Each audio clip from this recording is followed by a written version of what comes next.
ओम श्री गणेशाय नमः। ओम अच्युताय नमः। ओम अनंताय नमः। ओम गोपालाय नमः। सर्वे गीता प्रेमियों को सादर प्रणाम के साथ जय श्री कृष्ण। ओम श्री परमात्मने नमः। आज अध्याय 2 सांख्य योग, श्लोक क्रमांक 13। देहिनोऽस्मिन् यथा देहे कौमारं यौवनं जरा तथा देहांतर प्राप्तिर धीरस्तत्र न मुह्यते। अभी इसका सामान्य भाषांतर देख ले। देहधारी के इस मनुष्य शरीर में जैसे बालकपन, जवानी और वृद्धावस्था होती है, ऐसे ही दूसरे शरीर की प्राप्ति होती है। इस विषय में धीर मनुष्य मोहित नहीं होता। ऐसा कृष्ण भगवान ने ये श्लोक में आगे समझाया। इसके लिए अभी हम इसकी व्याख्या दे लें। देहिनोऽस्मिन् यथा देहे कौमारम यौवनम जरा। शरीरधारी के शरीर में पहले बाल्यावस्था आती है, फिर युवावस्था आती है, फिर वृद्धावस्था आती है। तात्पर्य है कि शरीर में कभी एक अवस्था नहीं रहती, उसमें निरंतर परिवर्तन होता रहता है। यहाँ शरीरधारी के इस शरीर में ऐसा कहने से सिद्ध होता है कि शरीर अलग है और शरीर अलग है। शरीर दृष्टा है और शरीर दृश्य है। अतः शरीर में बालकपन आदि अवस्थाओं का जो परिवर्तन है, वह परिवर्तन शरीर में नहीं है।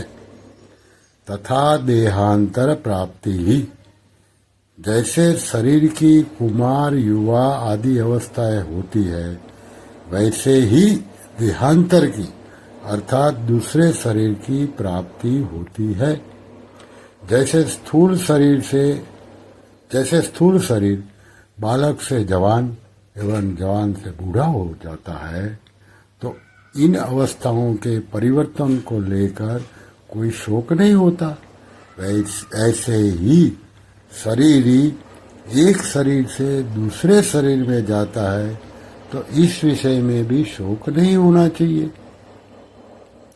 जैसे स्थूल शरीर के रहते रहते कुमार, युवा आदि अवस्थाएं होती है, ऐसे ही सूक्ष्म और कारीण शरीर के रहते रहते देहांतर की प्राप्ति होती है। अर्थात जैसे बालकपन, जवानी आदि स्थूल शरीर की अवस्थाएं हैं, ऐसे देहांतर की प्राप्ति, मृत्यु के बाद दूसरा शरीर धारण करना सूक्ष्म और कारण शरीर की अवस्था है।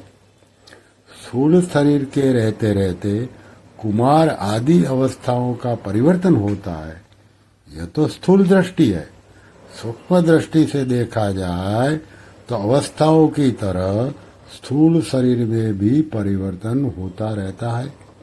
बाल्यावस्था में जो शरीर था, वह युवावस्था में नहीं है। वास्तव में ऐसा कोई भी क्षण नहीं है जिस क्षण में स्थूल शरीर का परिवर्तन न होता हो। ऐसे ही सूक्ष्म और कारण शरीर में भी प्रतिक्षण परिवर्तन होता रहता है, जो देहांतर रूप से स्पष्ट देखने में आता है। अब विचार यह करना है कि स्थूल शरीर का तो हमें ज्ञान होता है, पर सूक्ष्म और कारण शरीर का हमें ज्ञान नहीं होता। अतः जब सूक्ष्म और कारण शरीर का ज्ञान भी नहीं होता, तो उनके परिवर्तन का ज्ञान हमें कैसे हो सकता है?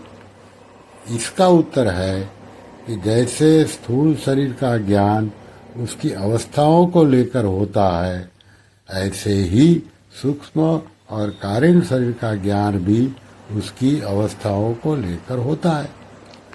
स्थूल शरीर की जागृत, सूक्ष्म शरीर की स्वप्न और कारण शरीर की सुषुप्त अवस्था मानी जाती है।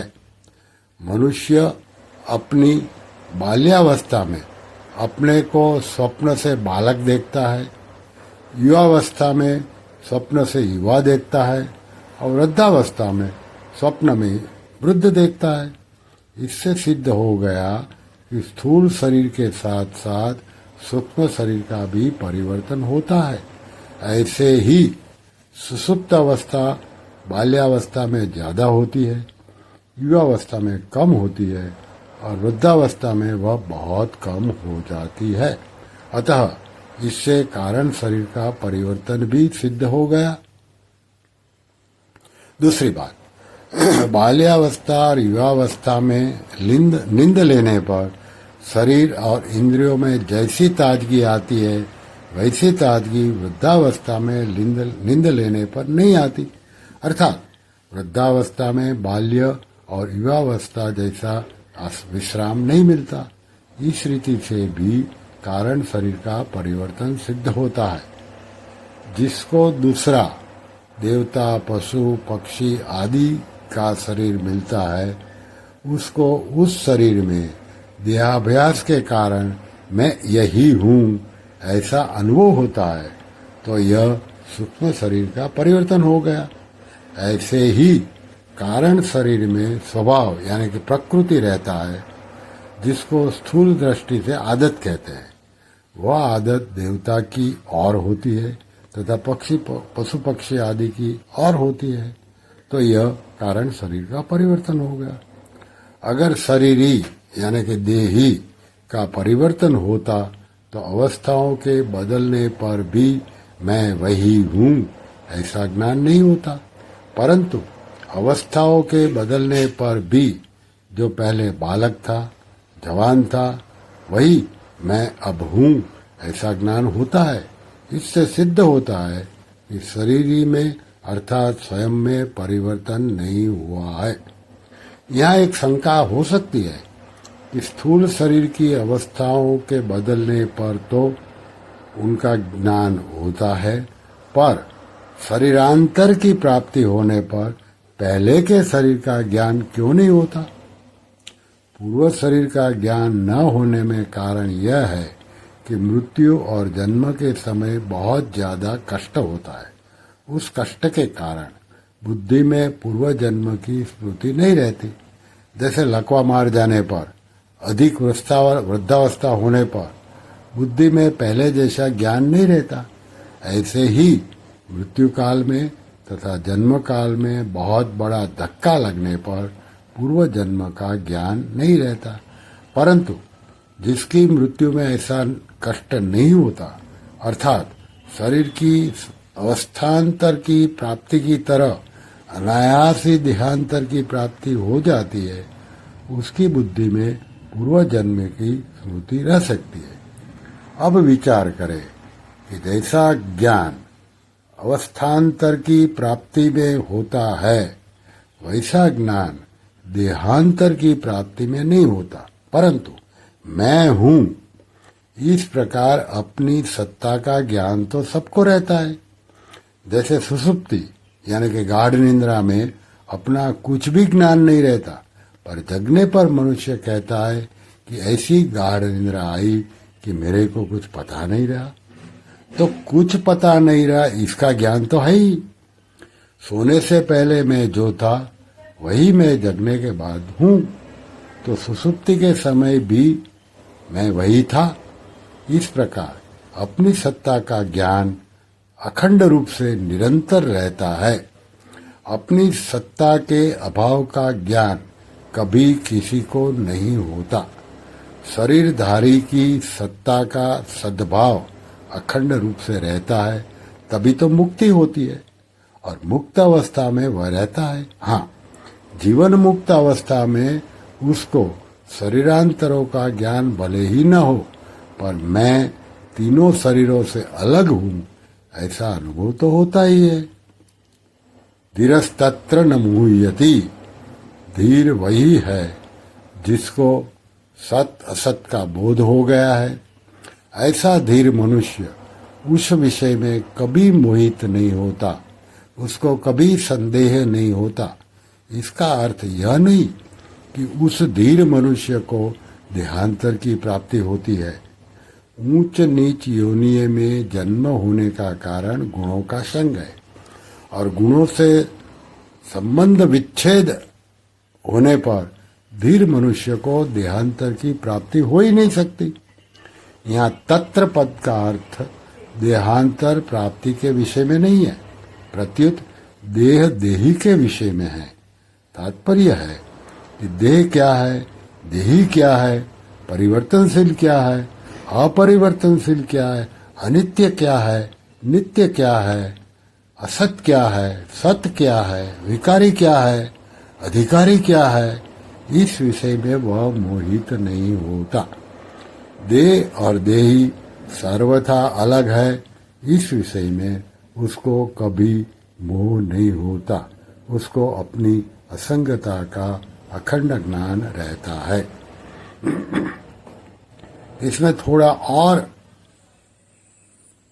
विचार करें। शरीर कभी एक रूप रहता ही नहीं और सत्ता कभी अनेक रूप होती ही नहीं। शरीर जन्म से पहले भी नहीं था, मरने के बाद भी नहीं रहेगा, तथा वर्तमान में भी वह प्रतिक्षण मर रहा है। वास्तव में गर्भ में आते ही शरीर का मरने का क्रम यानी कि परिवर्तन का क्रम शुरू हो जाता है।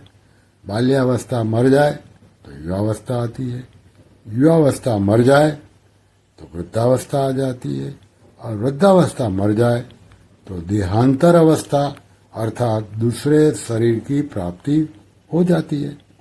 ये सब अवस्थाएं शरीर की है।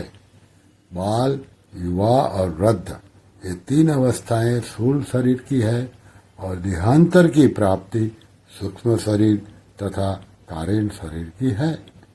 बाल, युवा और वृद्ध ये तीन अवस्थाएं स्थूल शरीर की है, और देहांतर की प्राप्ति सूक्ष्म शरीर तथा कारण शरीर की है। परंतु स्वरूप की चिन्मयी सत्ता इन सभी अवस्थाओं से अतीत है। अवस्थाएं बदलती है, स्वरूप वही रहता है। इस प्रकार शरीर विभाग और सत्ता विभाग को अलग अलग जानने वाला तत्वज्ञ पुरुष कभी किसी अवस्था में भी मोहित नहीं होता। जीव अपने कर्मों का फल भोगने के लिए अनेक योनियों में जाता है, नरक और स्वर्ग में जाता है। ऐसा कहने मात्र से सिद्ध होता है कि 84 लाख योनियां छूट जाती है, स्वर्ग और नरक छूट जाते हैं, पर स्वयं यानी कि शरीर ही वहीं रहता है। योनियां यानी कि शरीर बदलती है, जीव यानी कि शरीर ही नहीं बदलता। जीव एक रहता है, तभी तो वह अनेक योनियों में, अनेक लोकों में जाता है। जो अनेक योनियों में जाता है वह स्वयं किसी के साथ लिप्त नहीं होता, कहीं नहीं फंसता। अगर वह लिप्त हो जाए, फंस जाए, तो फिर 84 लाख योनियों को कौन भोगेगा? स्वर्ग और नरक में कौन जाएगा? मुक्त कौन होगा? जन्मना और मरना हमारा धर्म नहीं है, प्रत्युत शरीर का धर्म है। हमारी आयु अनादि और अनंत है, जिसके अंतर्गत अनेक शरीर उत्पन्न होते हैं और मरते रहते हैं। जैसे हम अनेक वस्त्र बदलते रहते हैं, पर वस्त्र बदलने पर हम नहीं बदलते, प्रत्युत वे के वे ही रहते हैं। गीता के दूसरे अध्याय का 22वां श्लोक। ऐसे ही अनेक योनियों में जाने पर भी हमारी सत्ता निरंतर ज्यों की त्यों रहती है। तात्पर्य है कि हमारी स्वतंत्रता और असंगता स्वतः सिद्ध है। हमारा जीवन किसी एक शरीर के अधीन नहीं है। असंग होने के कारण ही हम अनेक शरीरों में जाने पर भी वही रहते हैं। पर शरीर के साथ संग मान लेने के कारण हम अनेक शरीरों को धारण करते रहते हैं। माना हुआ संग तो टिकता नहीं और हम नया नया संग पकड़ते रहते हैं। अगर नया संग न पकड़े तो मुक्ति यानी कि असंगता, स्वाधीनता स्वतः सिद्ध है। श्री कृष्ण शरणम मम। ओम श्री कृष्ण शरणम मम। श्री कृष्ण शरणम मम। ओम श्री कृष्णार्पणमस्तु।